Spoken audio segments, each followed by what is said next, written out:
안녕하세요. 손병목입니다. 반갑습니다. 초등학교 이제 들어가네요, 아이가. 1학년 문제집을 풀고 있는 것 같은데 벌써 미리 풀 필요는 없는데 어쨌든 풀고 계십니다. 아이가 좀 힘들어하죠? 지금 아이가 지금 힘들어하는 문제를 보니까 순서수에 대한 개념인데 사실 이제 1학년 아이들을 가르치기가 제일 힘들어요, 수학에서는. 왜냐하면은 1학년, 그러니까 어머니들이 보기에는 1학년 거 이게 도대체 뭘 가르칠 게 있냐 싶을 정도로 간단한 내용이지만은 아직까지 이 수학적인 어떤 사고가 발달하지 않은 아이들한테는 매우 힘든 겁니다. 1학년 지금 현재 이 단원 같은 경우는 자연수를 배우는 단원인데요. 자연수는 이제 크게 말하면 이제 집합수하고 순서수 이렇게 나눌 수가 있거든요. 집합수라는 것은 이제 서로 이제 그러니까 비교가 가능한 거죠. 5개와 3개면은 어느 게 더 크냐, 사람이 4명 있고 2명 있으면 누가 더 많냐, 이런 게 비교가 되는 건데, 똑같은 수이지만 이 순서수 같은 경우는 비교 자체가 안 되는 거죠. 대소가 앞에서부터 몇 번째 있는 사람, 오른쪽에서부터 몇 번째 있는 사람, 이렇게 순서를 따지는 것이기 때문에 똑같은 수로 나타낸다고 하더라도 이거는 계산의 어떤 대소 비교의 대상이 되지 않는다라는 것을 아이가 좀 체험을 통해서 터득을 해야 되는 그런 겁니다. 지금 문제 같은 경우에 보면 이제 아이가 앞에서부터 5번째, 뒤에서부터 4번째, 줄 서 있는 사람 모두 몇 명이냐, 이걸 이해하기가 상당히 힘든 거거든요, 이거는. 특히 이제 미취학이고 1학년이라고 하더라도 헷갈리는 문제입니다. 이런 문제는 말로서 설명을 해주려고 하지 마시고요. 실제 구체물 가지고 아이가 반복해서 그 원리를 알 수 있도록 옆에서 도와주는 게 가장 좋습니다. 어떤 거냐면, 집에 요즘 겨울이니까 귤 많겠네, 그죠? 일단 귤을, 냉장고에서 귤을 잔뜩 꺼내거나, 바둑알, 인형 많으면은, 이런 거 해서, 예를 들어서 귤만 가지고 해봅시다. 귤을 가지고, 귤을 한 10개 정도 이렇게 나열을 해보세요. 그런 다음에, 앞에서부터, 또는 여기서부터 5번째 있는 귤이 어떤 거냐? 하면 얘가 이렇게, 하나, 둘, 셋, 넷, 5, 이렇게 하겠죠? 그럼 뒤에서부터 4번째 있는 귤은 어느 거냐? 하나, 둘, 셋, 넷, 이렇게 하겠죠. 그렇게 해서 앞에서부터 몇 번째, 뒤에서부터 몇 번째라는 것을 아이가 만지면서 느끼도록 해주셔야 돼요. 그래서 입체적으로 보이면서 만졌을 때 일단 그 효과가 일단 전달이 되고요.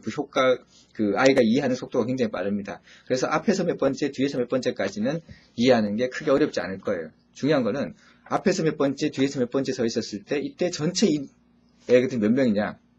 이거는 사실 어른들도 계산해 봐야 아는 겁니다. 여기서 식을 유도하려고 하지 마시고요. 고차원적인 어떤 식, 이런 문제가 나왔을 때는 5 더하기 4 빼기 1 하면 된다. 왜 빼기 1이냐? 나는 2번 쳤으니까. 이런 식의 어떤 고차원적인 걸 해결하면 안 됩니다. 이때는 그냥 원시적으로 문제를 풀어야 돼요. 원시적으로 풀린다는 건 다시 말해서 그냥 나열해놓고, 앞에서부터 5번째 사람 됐지. 뒤에서부터 4번째 이렇게 됐지. 얘랑 다른 거지. 그런데 요놈이 이 귤이 앞에서부터 5번째이고 뒤에서부터도 4번째이려면은 귤이 몇 개가 돼야 될까? 네가 한번 잘 생각해봐. 해서 아이랑 같이 아이 옆에서 기다려주면서 아이가 세보면서 귤을 넣었다 뺐다 할 수 있게끔 해주시면 돼요. 그렇게 해서 아이가 아이한테 힌트를 줄 때도 이 정도면 되죠. 귤을 10개 놔뒀잖아. 이거를 네가 귤을 더 놔둬도 되고 귤을 빼도 돼. 하나씩 빼도 되고 하나씩 더 해도 돼. 그렇게 하면서 얘 있잖아. 하나, 둘, 셋, 넷, 5번째 얘가 뒤에서도 4번째가 되도록 하려면 어떻게 해야 될까? 어떻게 하는 게 좋을까? 이렇게 아이한테 생각을 자극하는 질문을 주시면 돼요. 그랬을 때 아이가 귤을 하나씩 빼가면서 하나, 둘, 셋, 넷 했을 때 이렇게 되면 되네? 그럼 다 합치면 몇 개일까? 이렇게 하는 거죠. 문제는 원시적으로 풀 줄 알아야 됩니다. 그 원시적으로 풀 줄 알 때 나중에 그걸 공식으로 유도할 수 있는 거죠. 그렇게 했을 때 이런 문제가 나오면은 앞에서 5번째, 뒤에서 4번째, 5 더하기 4 이렇게 한다고 되는 게 아니구나, 그치? 잘 생각해야 되겠다 하는 것, 그 정도만 알려줘도 돼요. 지금은. 나중에 아이가 수학적인 사고가 좀 자라게 될 때는 이런 문제는 앞에서부터 5번째, 뒤에서부터 4번째 전부 9명인 것 같지만 사실은 나는 앞에서부터도 세웠고 뒤에서부터도 세웠기 때문에 한 번을 빼줘야 된다. 2번 셌기 때문에. 그래서 9명이 아니라 8명이다. 라는 것을 나중에 설명해주면 알게 되겠죠. 물론 이거는 아이가 스스로 깨치는 게 가장 좋은 방법이고요.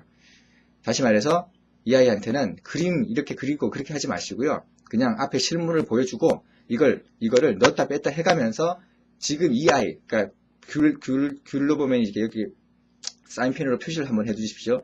이 귤이 앞에서도 5번째, 뒤에서는 4번째 되도록 네가 한번 마음대로 한번 만들어봐. 마치 퍼즐 게임 하듯이. 그렇게 문제를 풀어나가는 것이 지금 이 시기에 아이들한테 가장 이해하기 쉬운 방법입니다. 초등학교 1, 2, 3학년 계속 학년 올라가더라도 마찬가지예요. 막히는 것 있으면 뭐든지 가져와서 눈앞에서 뭘 보면서 직접 아이가 그 이치를 깨닫도록 도와주시는 게 가장 좋은 수학 지도 방법입니다. 마치겠습니다.